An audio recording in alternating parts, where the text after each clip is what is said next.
Sanze shooting, but they're busy doing my own business, so there is no way I know how Jowy Landa is. There's a time that you came, ngambera nnyo basatu igwe, Jowy Landa, some other girl. Buli muhimbi mukwano gwange mu industry by the way. Naye just kisinzira bondi yenkanaki. Kati ya Jowy Landa yinza obedi ku 10%. Akawazimbamu omutima. Jowy Landa akola ne sagala nnyo mwogerako enewe. Akola ne Jeff. Akola ne Jeff ne manager Roger, right? DJ Roger. Ne DJ Roger. Owa 7 Star, it's okay. Ne mwali ba mikwano. Very good friends. Basically right now I've been more busy to mind about Jowy Landa. Wamuta. Samuta. Jowy Landa, big up to yourself. Nenyimbo otannyo limba. Ayo kya. Gwa byogedde ebyo. Ko entabera ko bwenti. I'm fine. Bigenda bitya tukusanze video shoot akayimba bakayita bati. Akayimba. Akayimba bakayita Wenywere. Banywa ku bia. Tulifa ne tugwawo bana mu bulamu tulina obunyumira tukyali balamu, so it's specifically for the party animals, for the people who love partying, for the people who know that we live once in a while. Okay. Abate bagambe nti waweza 18 no bakita batya. Ne wagula. Takole kubyayagala olwokubanga wezezza emyaka 18 olwokubanga baddayi na 17. Nijina 19 kati. Ni mukulu esimala okukola kyenjagala mbudde mu enkyagalidde. Wenyweramu? Senyweramu naye abawagizi bange benyweramu. Tekinzijaako kya kubayimbira kye bakola oba kye baagala mbayimbire. Okay. Onywamu tonywamu? Ebintu ebyo mbitama yabiŋŋaana nze lwakuma. Naye era tekiŋŋaana bwe mba njagadde naye sinnayagala. Okay. Ati wekida abantu edda balinga bagamba nti noonywamuko. Be bamanyi nali nywa namu. You heard about that? Nti onywa omwenge, you use drugs. Bangamba nywamu ku drugs naye bana abantu abanya drugs banyiriranga nze abantu abanya drugs babeera batini nga baavaako nze ndi mukazi anyirira buno obutini bwa kika ate ndabika bulungi abantu abalayika obulungi tebanywa njaga. Why do you think people say that? Kubanga kira simanyi omanyi omuntu waliwo eno saying egamba omuntu waba ayagala kugamba beti onyirira takugamba beti onyirira kugamba naye golabika olina abasajja akuyita wala kitegere kati webandabanga I live my life in a peaceful and happy humble way bagamba naye akakana kalayika kakozesa drugs kayonooneka kumbe just they envy me. Okay. You mwali era up to now, sorry, you're still good friends with Nina Rose. Abantu babalaba together ne batandika ogamba nti your friendship tegata, you're too young to be with those big friends. No, it doesn't matter about being too young or anything. I've grown up nga njagala Nina Rose. Nga mama wange buli kaseera mugamba njagala Nina.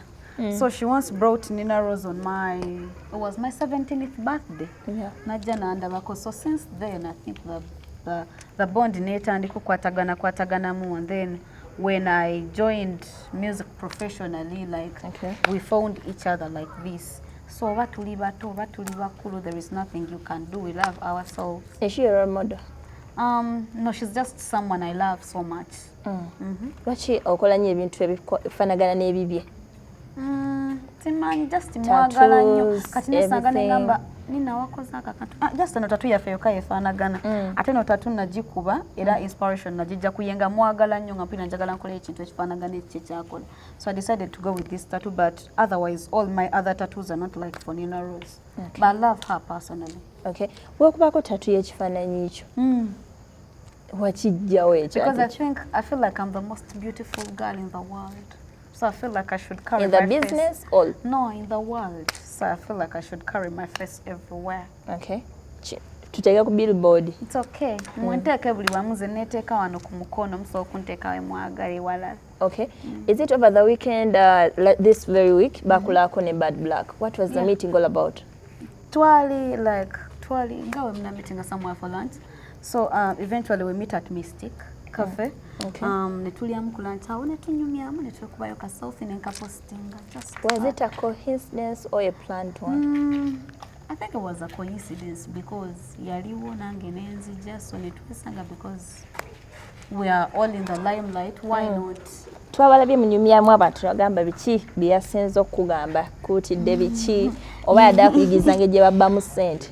abakazi fena tulina okuba nesente ate abakazi fena tulina okwegambako nno Betty bw'okola kano katunda kayisaawo.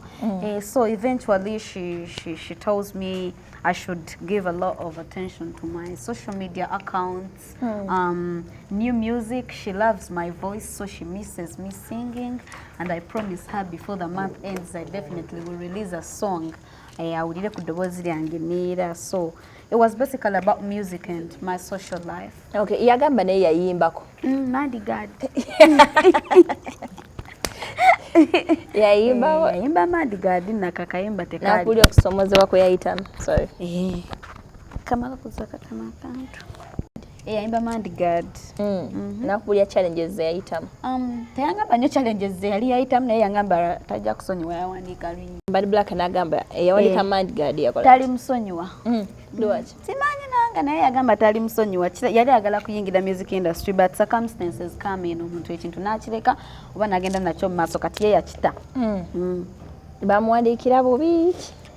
Simanyi nsonga za mukyalo oyo like akayimba ako n'akakayimba kalifane gwe tekakusesa bw'okalaba. Kati olaba nga bw'okyogedde y'ensonga lwaki tajja sonyiwa yakawandiika. That's the point. But okay. Let's twakuleko ngoyingide comedy with some TikTokers. Nedda sayingidde comedy. Kantereze ekigambo ekyo kyoyogedde. Nkola ebinsanyusa mu budde mwenjagalidde mu ssaawa mwenjagalidde ne mudu mwembandi. Kati nja kukola buli kyenjagala mu budde mwenjagalidde okikola ne mudu mwembandi. Kati mudu weba entumye ngende mbereko mu video ya Musumba oba ntekeyo ku comedy ku TikTok yange, I will do that. Nga tewali aŋŋaanye, nga tewali aŋŋamba mbu tokikola because kyenjagala. Okay. Ne talent yo girina bagambyeko. Nze ndi nina ekigambo kye nayogedde gye naye sijja kyogera no mu camera. We be multi-talented, like obeerawo I can sing, like I can just do anything that comes on my table when it comes to entertainment because I am extraordinarily talented, I think. Okay. There people abadde bayimba ne badda mu comedy ate ne kibakolera, you never know. Yeah, you never know because it has added a lot on my following on TikTok.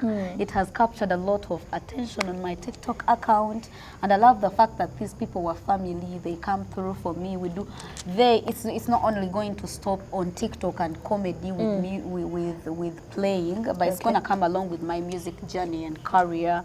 I'm looking forward to working with them, doing a lot of things with them regarding my career. Kati nja kukola nabo buli kyenjagala okukola nabo. It is okay when banga njagala chikola temwijja kuŋŋaana. Ninga bitambula bikyesa. Very okay. I'm fine. Kasente kajja. Ndabango nkulabikira abaavu. Okay, let's talk about twade tushogera ku kintu kya Bad Black abantu mu comments bade ne buli omu nga yogera kyayagala buli omu nga yogera kyayagala. When you read that, what came into your mind? Unfortunately sirina kye nasoma. Let's talk about the federation. Twakulabayo neto kyabeerayo. What happened? Sente sikyabeerayo ate sinti mbeerayo naye wenkubirwa essimu kati Nina is my good friend. Yes. When Nina calls me and she's like, "Here, what's up? Show up at the federation tomorrow." It's definitely going to be a yes, and I'm definitely going to show up. So if I don't get a call or if I don't necessarily need to go there, I will not go. But if I have to go there or if I'm called to go there, I'll definitely go. So sibaina kobuzibu tibandina kobuzibu. Okay. Back to the management here music. Oyimiridde otya? Very because okay. Twalaba Ole Sorian TikToker. TikToker yani. Aligo mwaleta. Ye Bawulo Smaya. Ne yabagamba temwalira statement eyo bulungi nti si manager wange. Yazze kuyamba. Just twalina kye twali tukwasaganya ne kiggwa naye nga me am okay. Management wafuna oba tukyanoonya. Manager wange sijja mubagamba mujja mugamba ekigambo. Nga oli wali nti oli mu TNS kati oli mweruwa. Omanyi buli mbagamba manager bange nga mbakubira essimu mubagamba ebigambo kati ono sijja mubagamba. Omukweka. Mukweka. Naye si mukweka nnyo kati gwe nakuwadde namba eno yogera naye sikyo. Kati ababeera bajja regarding business mbawe namba ya manager ne mwogera naye. If it's not business you don't really need to know about my manager. Naye nga I'm okay musically, we are doing okay. I'm having my manager, we are doing well. We are very okay and happy. Okay. There is a page on Facebook, or is it your page, whereby something was written, live concerts, but live concerts are not made for everyone. No way. It's not mine. It's not yours. Yeah, by the way, post yonna egenda ku Facebook page yange eya Rahma Pinky ebe ise ku Instagram yange. So bwogenda ku Facebook nolabayo post. So kodokako ku Instagram page yange eri official abo ba post eyo je bwe bateri iyo sinza baji. So someone yakola account mweyo goni because ina following there are a lot 100k followers. Yeah, a lot of accounts zina following nga ziri mmanya gange but my official page nsoka teka ku Instagram yange kyetune kisoka kigenda ku Facebook because sigenda nnyo ku Facebook ne postinga yo. I just put on Instagram and it goes direct to my Facebook. Tebabiremu abantu ne bagamba bakuwa akasente n'otalabika. Abamu bali batandise kikola but I filed a case. Okay. Yeah, need take your reference so tebakyakikola so we good. Okay.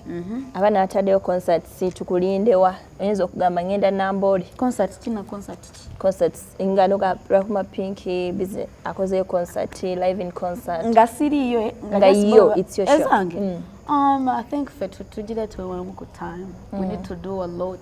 Just nina bingi. Nchai na bingi bya nino bakaka so baterayo concert. Jagala ngendo baterayo concert nga mujja mukimanyi nti you're coming for the baddest. Toga crashing. I know there is no way. Nengo yimba bulungi okimanyi. Nkimanyi to mukama nange nkyebaliza. Edobozi lyolina weewulira ni tumukuwe. Alio. Weewulira ni tumukuwe. Waliwo bana bayimbi. Waliwo muyimbi wange eyo. Naye kamuleke sijja mubaga. Tugambe gwe weewulira. Time yange we naabe etuuse. Ngamba waliwo muyimbi oyo. Otyaki. Ayimba buli lunaku mwagalamu kakosa. Nenga waliyo muyimbi wange gwe njagala nenja mbagamba ngo budde butuuse kubanga ye loko mugu mwewulira. Okay. Okay, nga tumaliriza. How is Jowy? Oh, Jowy Landa? Yeah. I don't know. You should know.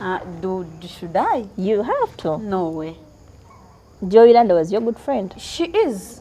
But sinti buli muntu mbanira okumanya bwali all the time. Unsanze shooting abade busy doing my own business. So there is no way I know how Jowy Landa is. There's a time that you came, ngambera nnyo basatu igwe, Jowy Landa, some other girl. Or yani? Nando Love? Nando, yes. Mikwano, buli muhimbi mukwano gwange mu industry by the way. Naye just kisinzira bondi yenkanachi. Kati ya Jowy Landa yinza obedi ku 10%. Aka wazimbamu omutima. Ogwachi? Ogwachi? Anti yali wa Jeff. Nedda. It is very okay. Tekina buzibu. Jowy Landa akola ne sagala nnyo mwogerako enewe. Akola ne Jeff. Akola ne Jeff ne manager Roger, right? DJ Roger. Ne DJ Roger. Owa 7 Saba is okay. Ne mwali ba mikwano. Very good friends. Nakati. Tetwachita. Ati ogambye ku 10 muli ku 10%. Ne wali era ku 10 twali ku 10%. Towakana. Kwali gusingawo. Olimba. Ngabalaba. Nanti olaba. Nalinga nze mbondinga nnyo ne Nando Love because muganda wange. Ye nantumeze na Nyanzi. Kati Nando Love yalinga atera nnyo kubeera ne ba Jowy. So ate by then nali siri so busy. Kati nga ngendayo ne tukolayo ku live za TikTok. Era nga kiri ku 10% lwakuba just mwe mwina perspective mwe mulabira ebintu.